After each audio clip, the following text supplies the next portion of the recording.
Welcome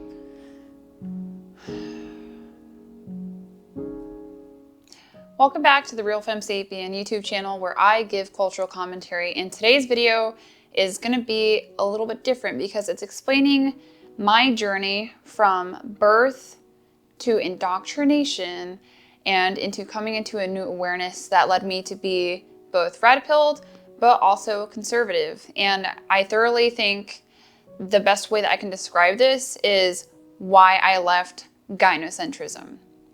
Because a lot of the problems that I've witnessed in my life, it comes from women. And it's nothing against them, they're just human, right? Men and women are both human, but we defer to women in a lot of ways and completely overlook the fact that they can be just as violent as men.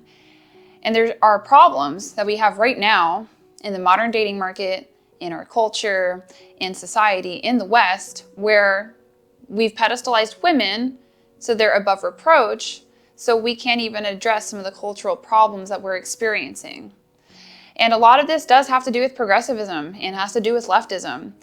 And I recently graduated undergrad May this year, which I'm very happy about, but it was a really grueling, arduous process, not because the course load was tough, but because I'm a Latina conservative, and, well, I'm not supposed to be.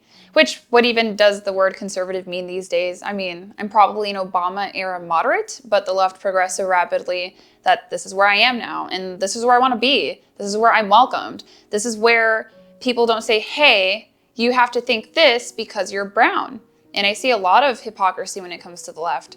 And I don't like to bring race into things, but if you look at Paul Farmer, he was an anthropologist who passed away, I think, this year, maybe last year. He did a lot of work in Haiti, and he noticed that there were a lot of problems with white liberals. But to keep race out of it, I'm going to call them leftists, because I also think that there's other minorities that are being sucked into this ideology that are being negatively impacted. And so I'm going to try to describe it as best as I can, but where I think race makes sense, I'm going to put that in there. But I'm going to give full context. So I was born in 1995 in Orlando, Florida. And when I was born into pre-prescribed roles. Not just being a woman, but being Latina and being a Democrat. That's what I knew. I was a brown woman. So that must mean that when I turn 18 and I register to be a voter, that I'm going to register to be a Democrat. And that's exactly what I did. I didn't know anything. I didn't give it a second thought. I just knew that's what it was. My mom loved Obama. My stepfather loved Obama. And growing up too, in a lower socioeconomic status, single mother home, yes, eventually I did get a stepfather, but even with that cultural dynamic, I noticed that I was basically being taught that all white people were racist and they were plotting against me. And in many ways, I was shamed for talking different because I received an education. When you're a minority and you receive an education, sometimes people make fun of you and they say that you talk white or you act white, which, what even is that? What do you mean? This is how I've learned to talk, to speak. You wanted me to get an education. That was the point of, coming to America. Well, rather, my grandparents on both sides either were from Puerto Rico or moved to Puerto Rico for an opportunity, right? I have grandparents on my paternal side that moved to Puerto Rico during fascist Spain, that regime in World War II. So they left for opportunity. So that was the point, right? Is that I go and I get an education. But, it instilled a lot of fears in me that ended up holding me back because I legitimately thought that, these folks are just out to get me. And it turned out to be a lie, and a really big lie, kind of a dangerous lie. I mean, in my youth, I had a tendency to, date white men, but I think that's because, that's who was interested in me, right? I grew up in Central Florida, call me crazy. So that really hurt, that the people I chose to date, I was being judged for wanting that, even by my family of origin. But that's not where the buck stops, because I believe that a lot of progressive policies ended up facilitating some of the societal traumas I experienced. And I'm not talking about structural racism, because If I think about structural racism, I'm thinking about the left now. I'm not thinking about the left in 1960 where there was red line districts. I'm thinking about y'all now. So growing up in that environment, you notice some trends, right? And I grew up in a city. I grew up in Kissimmee. I didn't know it was ghetto until I left. That was when I joined the military when I was 19. And I was like, I was like, okay, there's a lot of crime there. There's a lot of poverty there. There's a huge income disparity in that city itself. And I was like, wow, okay, so I'm from the hood. Nobody told me. I just thought that stuff was normal. And I ended up getting removed from that environment when I joined the military, and that really opened my eyes. But when you look at cities, you will see that they are often ran by Democrat policies. And do these Democrat policies really help minorities and lower socioeconomic statuses? I don't think so, because I think that there are some cultural problems that we have in minority communities that can't be addressed because these progressive policies keep giving people a way out of poor decisions, keep giving parents a cop-out. I don't have to worry about the paternity of your father because whether he's a good paternal investment or a bad paternal investment, it doesn't matter because Uncle Sam got me, right? And when I talk to leftists about this stuff, when I talk to them on campus, they always looked at me like I was confused or something. And it's like, look, the reason you're even in a college is probably because you're coming from a two-parent household. Only 42% of Americans even get to holding a college degree, and that's not even to say who makes it straight from high school into college. So I would have these people coming from this upper socioeconomic status, this liberal setting, because their parents were educated, and if you go to college, you end up getting slightly indoctrinated. You can't avoid it. I don't know how I did. But I would talk to them and say these things, and they would just look at me as if that wouldn't happen. You know, surely minority women in poverty wouldn't make decisions that would harm their children. That doesn't fit the narrative. They just need money, right? We just need to support these mothers, not even knowing that there are cultural things in place, such as maternal narcissism that's pretty rampant in the Latin community, and it's also rampant in other minority communities. Narcissism is usually born of, you know, industrious times, hard times, where all your grandparents had to worry about was food, shelter, and clothes on their kids' back. That was it. Are you alive? Okay, you're good to go. There's no emotional development. And for my grandparents, they were plantain pickers, coffee bean pickers. That was their first job. So they were coming from no education to being agricultural workers to then having these children who grew up in the United States and became Americanized very quickly. Well, when that happens, you'll notice that whenever you're going through something like that, and we can equate that to sharecropping, you'll see that there's just an ineptitude when it comes to rearing children by that generation that's in the middle between the grandparent and the child, your millennial, your Gen Z, Latin child. So it's this big problem, but progressivists don't see it that way because they only know about the ghetto and the hood because they read about it. They don't actually want to go there. It's not in my backyard. NIMBY, Democrats, right? As long as I don't have to see it or be affected by it, that's what I'm going to vote for, and that's what I'm going to teach. And I figured out a couple of dots, started connecting a lot of dots, where upon reflection, I'm seeing that cities that are ran by Democrats, a lot of our teachers in the ghetto, in the hood, they're white liberals. You know, it's these lovely, well-meaning white women who go to college because they came from a two-parent household. That's the funny thing about feminists on the left is, you know, they have a habit of being married, but then telling you as a brown woman that you don't need a man, even though, well, they have one. Their parents had one, right? So you go to school and you have this woman in front of you who got indoctrinated at university with progressive ideals. And they bring that into the classroom. That's how I ended up thinking that at least 50%, because the other half came from my home, that's how I ended up coming to think that all white people were racist and they were plotting against me.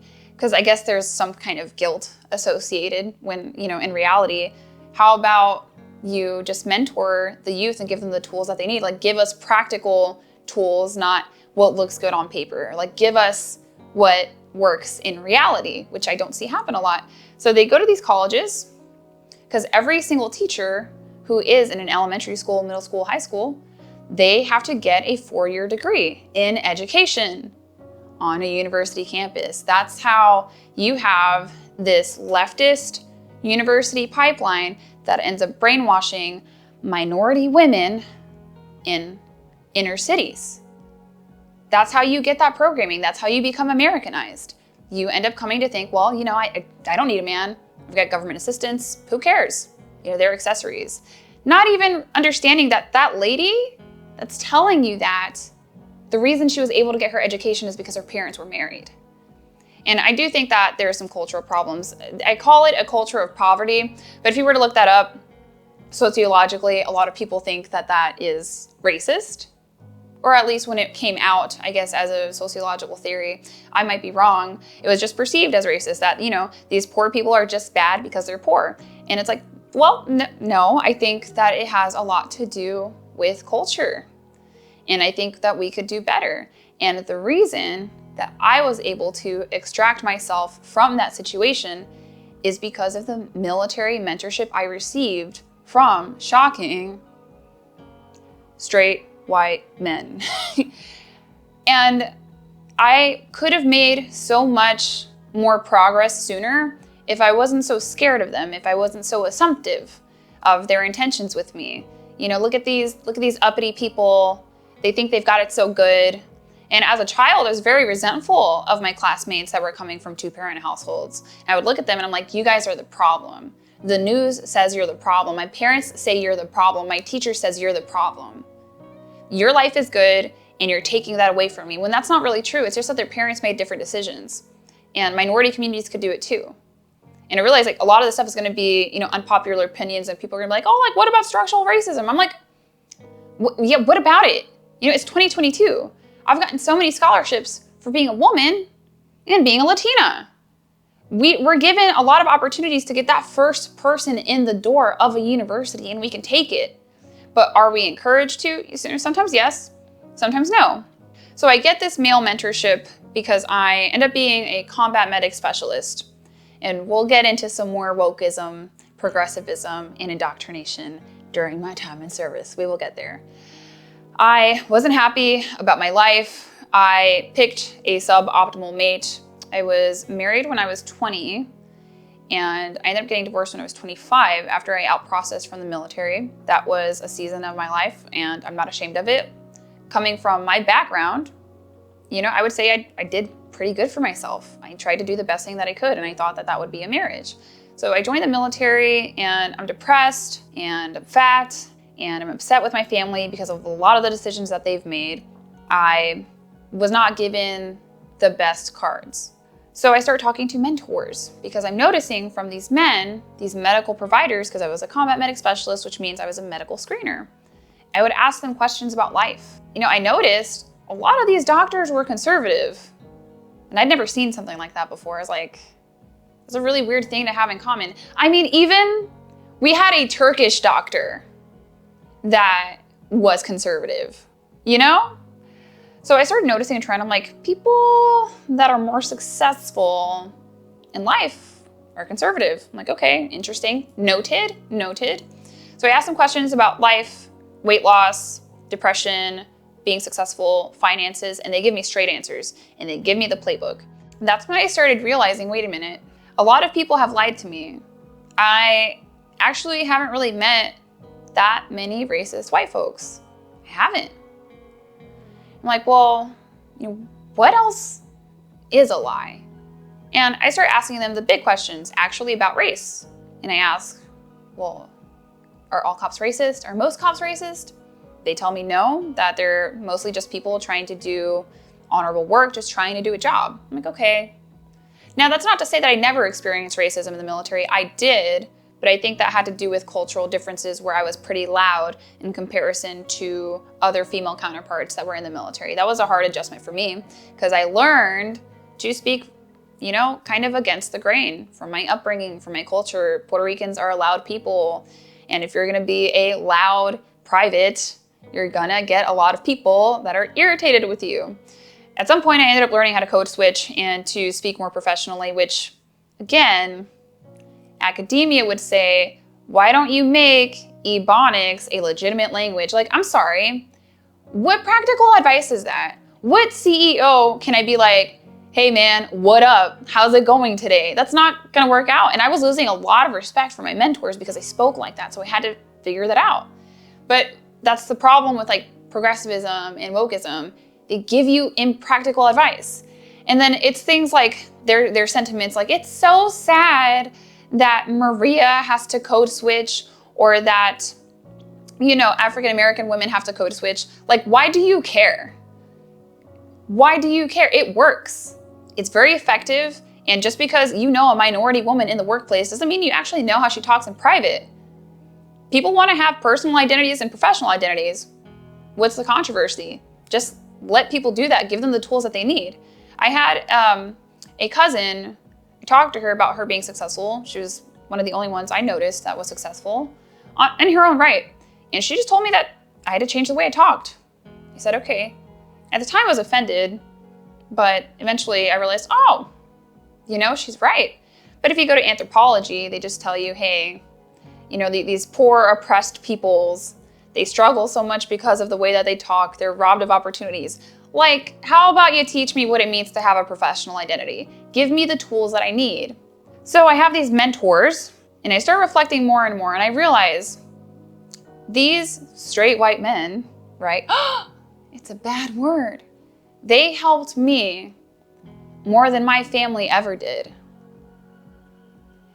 And that was a low point for me to realize, wow, everybody told me that these people were bad and I shouldn't trust them. They also told me not to trust men, but we'll get into that. But wow, how much further along in my life could I have been if I was told not to judge people by the color of their skin?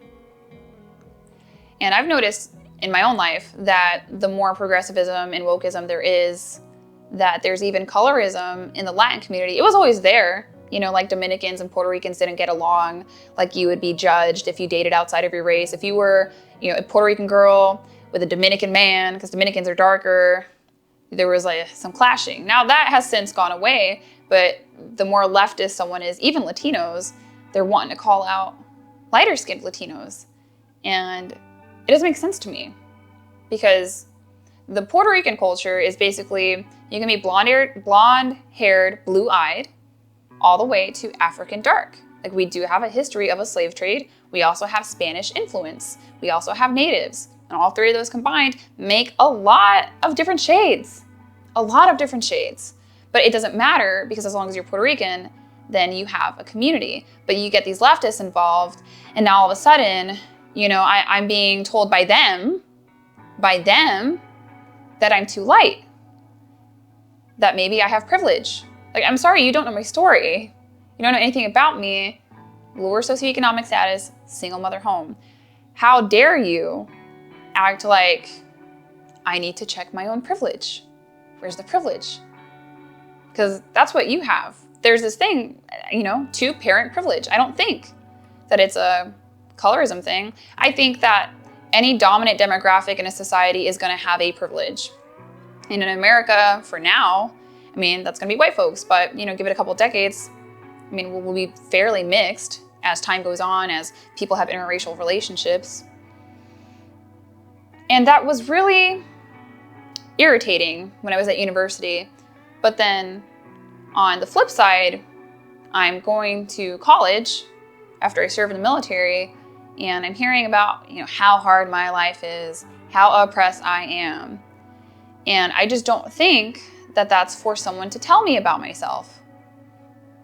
Why do you think you're so much better than me? They don't think it comes across that way, but it does. And behind closed doors, because I was a very vocal student, I would have, you know, white students come up to me and they would say, yeah, you know, I'm really tired of this. Every time I go to class, I feel bad for being born this color. but they won't say it to a professor. And then they'll take that guilt from inside themselves and then put it out there in the world. So like, just not a ton of people with gumption these days. And I've even had Black students come forward and say, you know, the only time we ever talk about race, it's white people versus Black people. The only time we hear about Latinos is when she brings it up, she being me. And that's how I felt about what social work was. That social work degree program, which is god awful. Like, y'all are not helping anyone. The standard for the degree is too low for the traumas that are occurring in the communities that you're aiding. They need to do better. There needs to be reform. Working at DCF should be better paid, if possible, and it should be a master's degree position. These kids are not prepared for what they're going to face. They're coming from 2-parent households, statistically, to go out there and help the ghetto. But when I was in the social work program, what it seemed like to me was, it was white people teaching other white people how to deal with brown people. It just seemed super divisive. And I was very vocal, and there's some things that I would say out loud that, you know, also got me under some heat. I've been yelled at out of classrooms by leftists, you know, but these are the same people that would be like, hey, I don't wanna infringe on your experience as a brown woman. Okay, well, why are you screaming at me because I think differently than you? Because I don't fit with your worldview? You think I should be on your side? Why would I be on your side if you're unkind? One time when I was a social work major, I got backlash, and I cried a lot in undergrad. I'm not gonna lie, it was very stressful for me. It was very triggering. And I don't think I'm a particularly snowflake person, but when you are the odd one out, and I do mean I was the odd one out with arguably a lot of life experience, you just kind of feel that pressure that you're kind of always under judgment, always under critique by people that don't bother to ask you the important questions. What is your mission in life? Why do you think this way? All they can hear is that, well, I'm offended, so, you know, your opinion doesn't matter. But I had read a study where 30% of college students were scared of, you know, a mass shooting or dying in a mass shooting. But I went and looked at the statistics, and you guys can look this up yourselves, that you are more likely to be struck by lightning than to die in a mass shooting. And I said that out loud because I didn't want these college kids getting, you know, scared to go to Walmart because they think someone's gonna go postal. But what ended up happening was somebody standing up, and this is a leftist who is obese, okay, that's the nature of it, an obese leftist white woman wearing, you know, a shirt that says like, why be transphobic, why be racist, why be homophobic when you can just be quiet? Okay, you're so nice, it's great. And that woman proceeded to bully me later on, also in my degree program, so that was nice. But she stands up and says, no, that's not true, and turns around. And I say out loud, like, what do you mean? Because you can look that up on liberal news outlets, and you can look that up on conservative news outlets. It's a fact, it's empirical data, but they don't care about that. So I left, and I had a couple of tears, and I had a professor come out and, you know, put in a mass email where she was basically saying, hey, we need to be accommodating of different schools of thought. Like, what do you mean, a different school of thought? It is numbers, it's data, it's a fact. But they don't care, and they especially don't care if you're a brown person that's against the narrative. So that was part of the indoctrination. I ended up leaving social work. I had 1 semester left. I just realized it was a leftist echo chamber. They weren't gonna help anybody. They were ill-prepared to go into the neighborhood they were studying. I ended up leaving to try to escape wokeism. I called myself an academic refugee in the anthropology program, but I went to the anthropology program, and that was 1 semester shy of graduating. I knew I couldn't live my life as a social worker. I go to anthropology, and there's more wokeism, and there's more professors, you know, trying to tell me that, oh, you know, you need to be more inclusive. Like, for example, this one time, we're talking about lynchings, and the professor says that it's a federal crime now, or at least it was proposed to be. I can't recall, but I'm confused because taking another human's life is already illegal. And I realize this is like a controversial part in my video, but it's already illegal. Physically assaulting someone is already illegal. Like, why does it matter if it gets federally investigated. And maybe you guys can tell me in the comment section down below, but she gets real bristly and abrasive with me. And that was one female leftist professor. You guys can guess the race on that one, because it's a trend. You see what I'm saying? So I'm gonna probably shift language to leftist. I have another leftist professor who obviously didn't really like me, and I didn't even bother with my final paper, because you just get, I don't know, psychologically wounded so many times that you give up. I don't want to be there anymore. I would cry on my way to school. I would cry in the bathroom, cry in my car. You know, this was a place that I dreamed my whole life of going. I served in the United States Army to get my GI Bill to go to college so that I could do something different than my family. But I got there, and all they told me was that I think wrong. And, you know, that's the wounding part of it, because you would think it's supposed to be a place where you can have open discussions. Now, granted, I'm an intense person and I talk a lot, I'm extroverted, but if I'm spending $4,000 on a class, I'm gonna talk. Like, you're a PhD, I'm here for you to teach me, I'm gonna ask my questions. Now, I don't understand why other people are so quiet in class. Like, you're paying money. Maybe they take mommy and daddy's money for granted. Not I. I served in the Army, I was disabled from the military, I wanted my money's worth.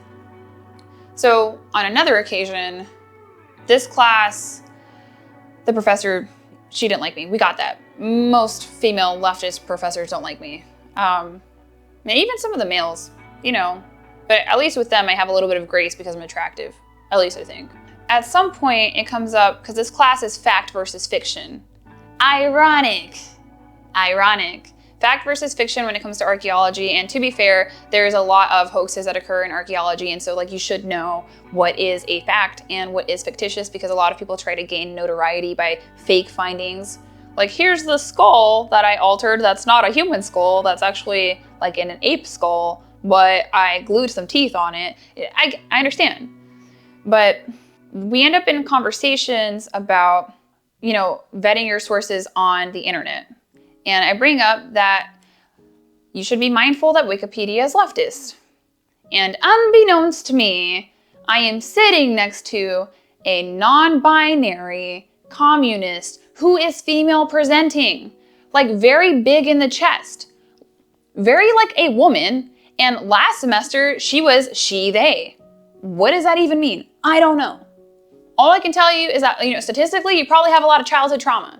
So I end up saying that you need to be mindful because Jordan Peterson is labeled as alt-right on Wikipedia, or was in the past. He's not anymore. I guess they've changed that. But this person like flips. Oh, what do you mean? What do you mean? He is alt-right. He is alt-right. And I just get up and I'm like, you don't get to yell at someone just because they think differently than you, and I leave. Do you think my professor did anything? What ended up happening was I ended up shooting an email and I'm like, I don't want to come to class anymore. And she's like, okay. Why? Because she probably didn't want me there either. They don't care about you if you think differently. And yeah, I'm mad. Like, obviously some of this stuff makes me emotional because like my dream was to go to college, and I went there. And, you know, all it turned out to be was one of the biggest disappointments of my life. And it's because of the ostracization of wrong think, different think. I saw my childhood dream die before my eyes. I was like, these people, they're not helping anybody. And you can see other things. Like, we could talk about, you know, the skewing of science and data. Like, I need to cite my sources, but the APA guidelines can use an opinion piece to say that traditional masculinity is problematic. Where's the citation for that? But I need to give you citations? Sure.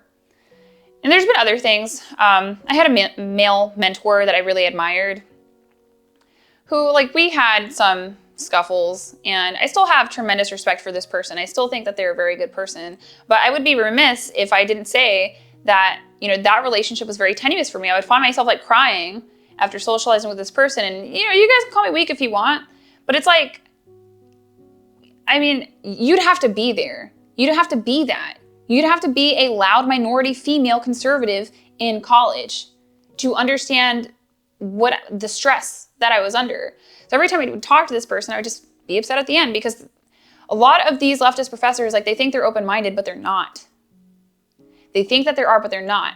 And especially in anthropology, they go study foreign cultures and they come back and bring their findings to America so they can understand Samoan culture, they can understand Japanese culture, Indian culture, Hinduism, Taoism, Buddhism, all this stuff in the East. And you try to ask them about an American conservative, and they don't have much to say. They don't understand the culture, much less why a young woman who's a Latina, who grew up in a lower socioeconomic status, single mother home, who survived child abuse, why that woman would not agree with what the news says I should think about politics and policy, but I only think the way that I do because of what I have lived. But they don't really bother to ask questions. I mean, they get triggered themselves. I mean, men in their 40s with PhDs getting triggered by a vocal 25-year-old woman. You know, that doesn't add up for me. But I mean, at the end of it, again, like this particular mentor, I have a lot of respect for them. And to be fair, I probably was like very mentally unwell in college. Like, I don't think my mental health was good at all, but it's because I'm physically going every day somewhere that people obviously don't like me. There's not much defense of me because it's not about diversity of thought. I mean, I was so mad. I wrote like a manifesto and I put it all over the social science building and tried to pass that out in public because I was pissed. Like, what do you mean? As a young girl, I just dream of learning. I loved learning. I've always loved learning. And that's what I liked about college. And eventually I would find that I learned more on my own free time than I did in college, but that was the goal. And that's what my grandparents worked hard for. And that's what my mom worked hard for. Did my parents make mistakes? Yeah. But that was the dream. And I go there and they just told me I'm wrong. So that's the progressivism indoctrination that I kind of had to deal with over on that side of things. By the last semester, I kind of gave up. I was like, you know what? The juice isn't worth the squeeze. I know darn well I'm not gonna be using my degree. I'm gonna be a YouTuber. I'm gonna help modern women from the inside out. I'm gonna help Latinas from the inside out. I'm gonna help men from the inside out. But that's the conversation about feminism and gynocentrism, where women are here, put on a pedestal, and then men are like way down here. And that feminism gets taught to these liberal teachers who go on to teach in public schools and like many other things. But they don't realize the damage that they're doing. We already have fatherless homes. And academia, social sciences, sociology knows darn well that fatherless homes beget criminality, especially in boys. And we can see the negative mental health outcomes when it comes to young girls too. But the point is that it's bad news. But what do these academics do? They convince us that the patriarchy exists. It's got nothing to do with, you know, the powers that be, politicians and marketers that want the woman's dollar and the woman's vote, right? No, it's men holding us down. So they go and they tell brown women that men are a problem when our community is broken. We actually need men, but you wouldn't know that because your community has fathers. You wouldn't know that. So why are you spewing this feminist garbage to young brown women when it's just hurting us? It's not helping us. And that's the problem with wokeism. It's impractical. So those are my thoughts on feminism within the university. It doesn't make any sense to me. I've been able to do everything I wanted to do in this life. I can't think of a better country to be a brown woman in, but fine. You know, you guys tell whatever story you want while we cry about the fact that, you know, our sons end up in jail. Our kids don't have fathers. Do what you want. Now, for the brown people that are like eating this stuff up because you believe in the oppression Olympics, it's not good for you. Like, at what point do you realize the hand that's feeding you is feeding you poison and walk away? I'm encouraging you to walk away. These people are impractical. And I'm not saying I'm Republican. Okay, I mean, I'm an issues gal. Tell me the issue and I'll tell you how I feel. And that's university wokeism. Military wokeism is the United States government is disabling women by convincing us that we can do the exact same jobs as men. There's no physiological differences. Now, when it comes to fitness assessment tests, yeah, they do address the physiological differences, sure.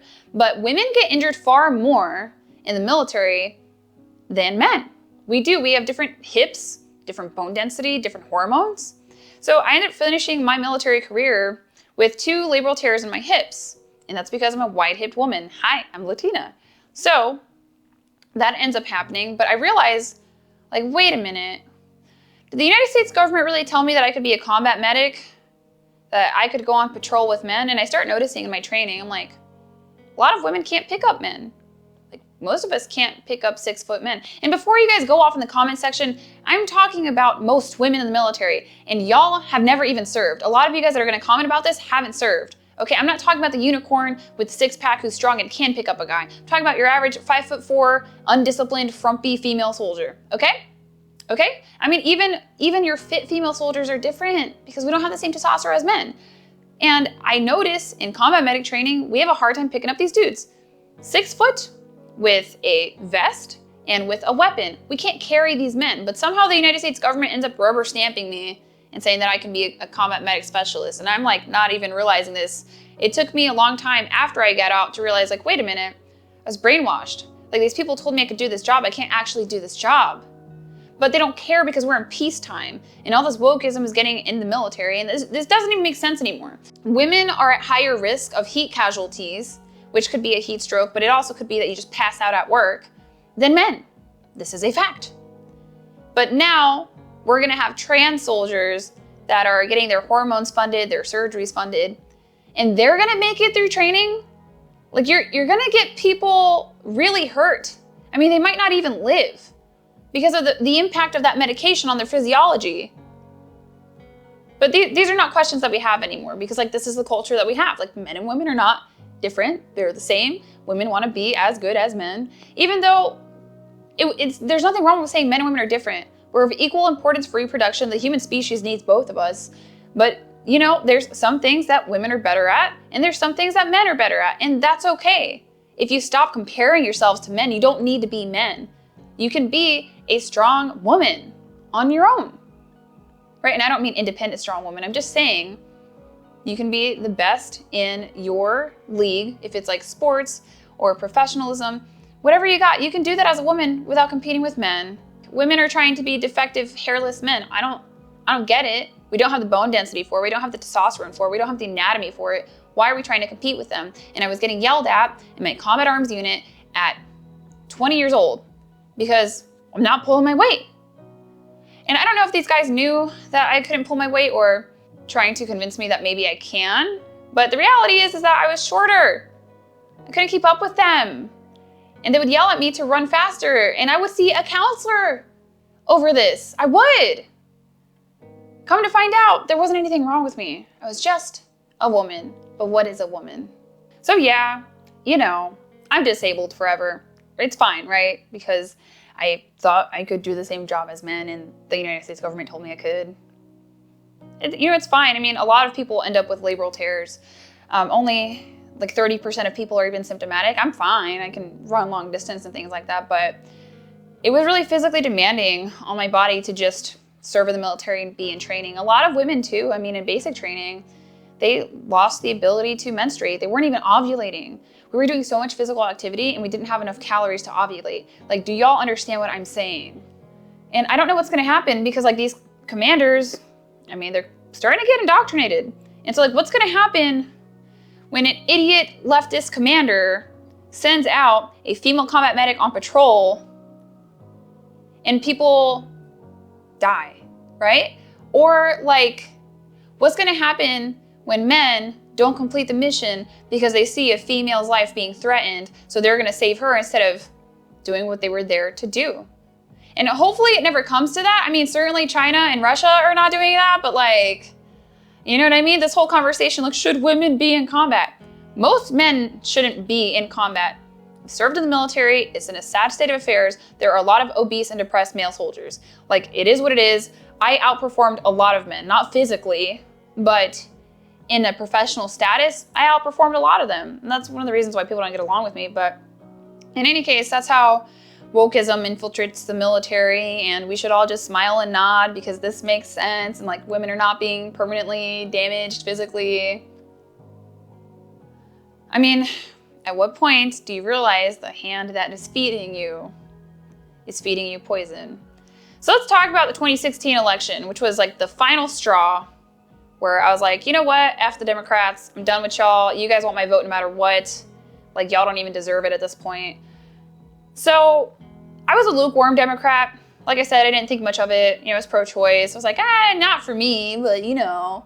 I mean, I was smart. I just got on birth control. Like, call me crazy. Call me crazy. But, you know, we live in a gynocentric social order that gives women every excuse in the book to have an unplanned pregnancy. Okay, fine. I realize during the 2016 election, it gets leaked that Hillary Clinton stole the nomination from Bernie Sanders. This is a fact. This is real. It has been released. And yet somehow, these same people still wanted me to vote for them. And I was like, this is shysty. This is very shysty. And this is what I mean by I was a lukewarm Democrat. The day that Donald Trump got elected, I ended up crying because I thought all my white friends were racist and they just weren't telling me. Little did I know that in 2020, I would end up voting for him because his policies were good. I don't care about like character, like it matters to a degree, but character hasn't, I mean, what like JFK had good character, Obama had good charisma. I mean, he still like sent a lot of, you know, bombs over places, but okay, like, all right, like let's just ignore the airstrikes. You know, let's not even talk about the Affordable Care Act. Like I use the VA. If you're a sick person who uses socialized healthcare, because the Veterans Affairs Healthcare Network is like the largest socialist medicine program we have, I think maybe in the world, definitely in the United States. I don't see any other socialist healthcare program. And yeah, so if you're sick, you're gonna have to wait several months to see a doctor. Like you're hurting people, you're not helping them. And the standard of care for the VA is under the Affordable Care Act. But I digress. So I end up seeing a lot of good things, like from the Trump administration, a $1 billion autism bill.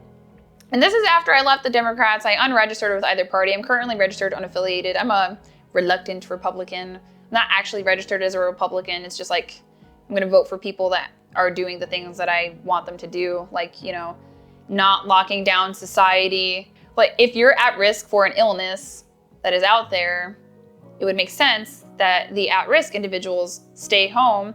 The people that are not at risk bolster the economy, work through those hard times, and assist the people that are at risk. But like, honestly, whatever. Y'all want your feminine authoritarianism, fine, do it. Eventually, we're gonna see the fruits of that labor. So with the administration, I ended up seeing that there's a $1 billion autism bill, that there's a criminal reform bill that would have been helpful for minorities that Democrats didn't want to vote for because it was under the Trump administration. There were peace treaties in the Middle East. I was like, you know, he might be crass. And to be honest, like I'd rather have the mean tweets than these stupid gas prices, baby formula shortage, and don't even act like this isn't part of the administration, because I can tell you who is all at fault for these things. That baby formula shortage, like, sure, it's probably a Ukraine bill. Yeah, I mean, they did ship it out, but like Pete Buttigieg, like what's up with the food supply chain thing? But you guys want to put a mayor as like the Secretary of Transportation for the United States. Like make it make sense. Like, okay, all right, fine. But I'm the big bad conservative that I just want my life to be better. Like there are children right now that are probably going to be physically affected for the rest of their lives because they can't get access to the appropriate baby formula. Okay, so 2016 happens. I wake up the next day crying because Trump is elected, not knowing that simply 4 years from then, I would end up voting for him. And it's like a common thing on university and college campuses to just like, if you don't have anything to talk about, you can complain about Trump. And I would push back a lot because I don't care. Like y'all are talking out of your behinds. You don't read policy. I've been interested in politics since before it was cool. It's really weird to me that like everything's political now, because I've always been an active voter. I like to vote in midterms. I like to look at like, is my city funded by property tax or sales tax? If it's both, like what's the problem? Because it's probably corruption. It should be like one should be more than the other. So I've always been interested in it.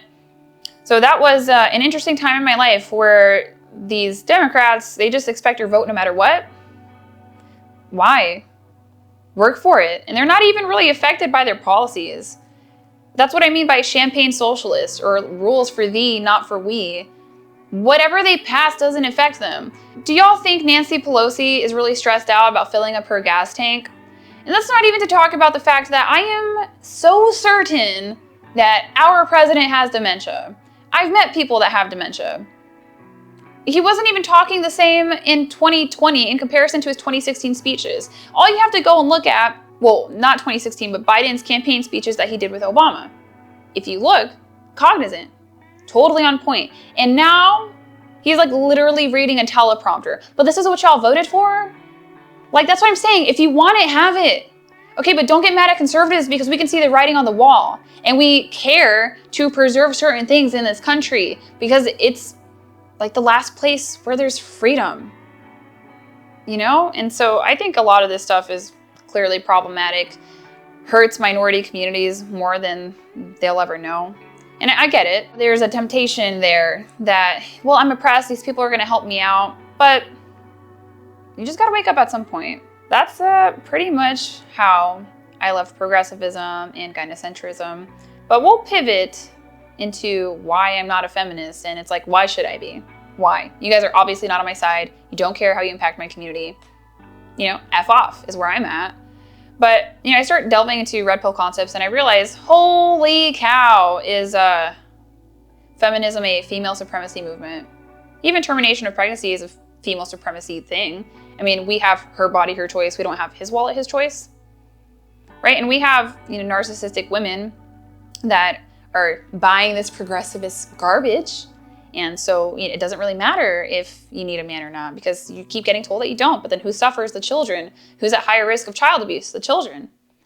But we have women right now that are saying that all men are trash and they have sons. And they don't really seem to think twice about that weird dialogue, how that's going to impact them. And it's also unethical at times to see how these women will take advantage of men based off of the family laws that we have in this country. And you would ask them, like, do you think that that's okay to happen to your son? If your son meets a woman and she ends up taking him to court, takes half his stuff. And some of these women would tell you, yeah, if he did it, I mean, if she did it, he must have deserved it. And I think that's a poor answer. I think women need to wake up to politics and feminism and understand that, you know, what you believe in today, what you vote for today is going to impact your children. And we can keep complaining about the men in the dating market, or we can realize that we're the ones raising them. Women are statistically the primary caregivers across the board in all cultures. So what are you gonna do with that? You're gonna take responsibility for your actions? You're gonna understand that you need to care more about who you procreate with?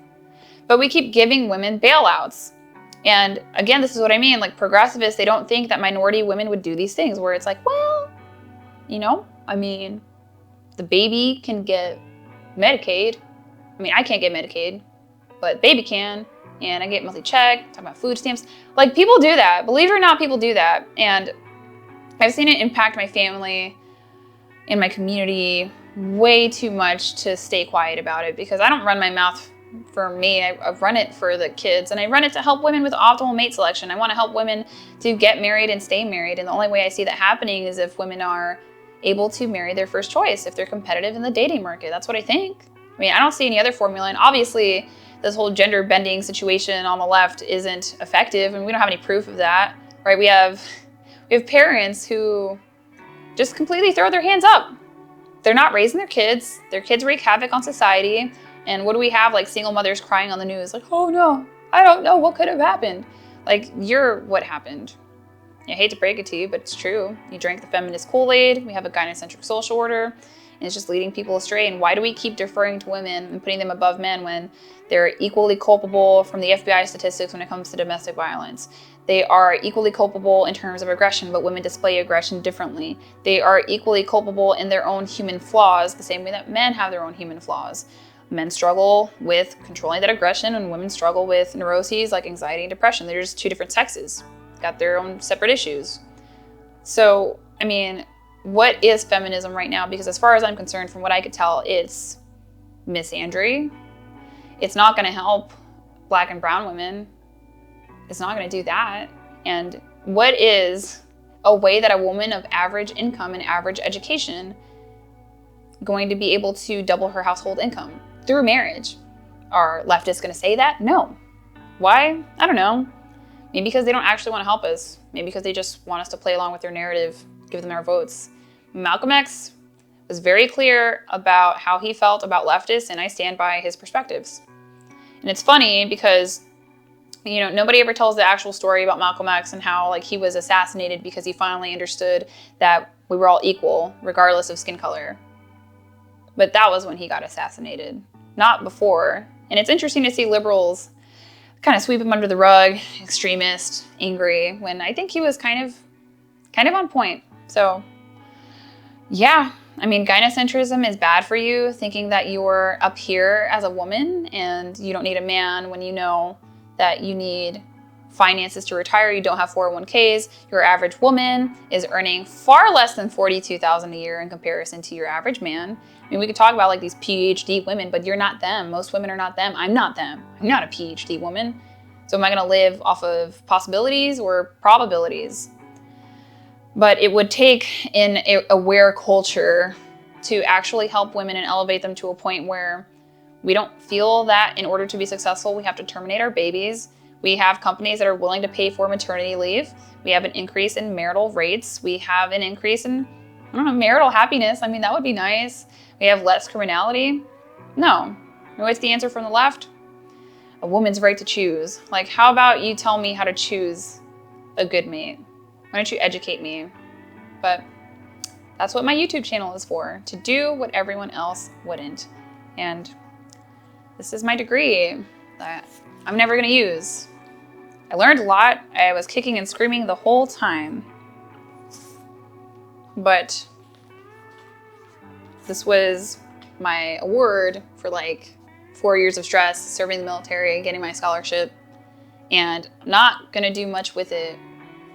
I mean, I did learn a lot, but I just think these people are hurting our culture, hurting our nation, and especially hurting minorities, but they don't care because they just care about their worldview.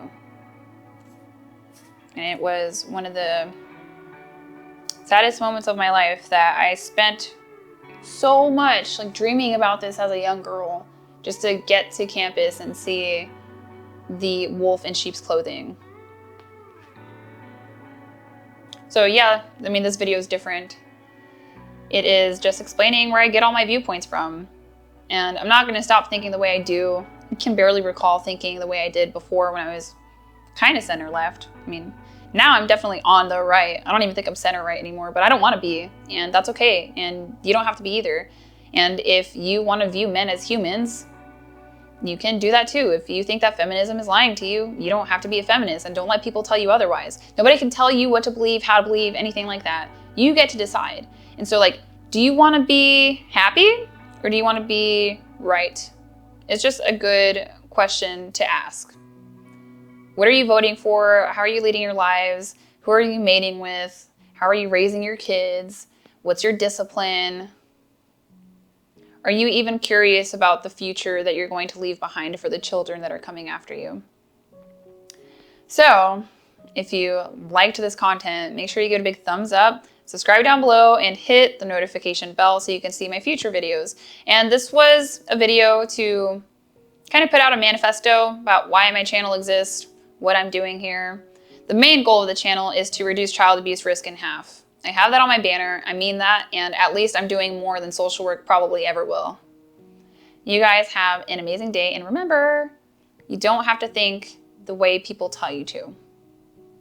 See you later.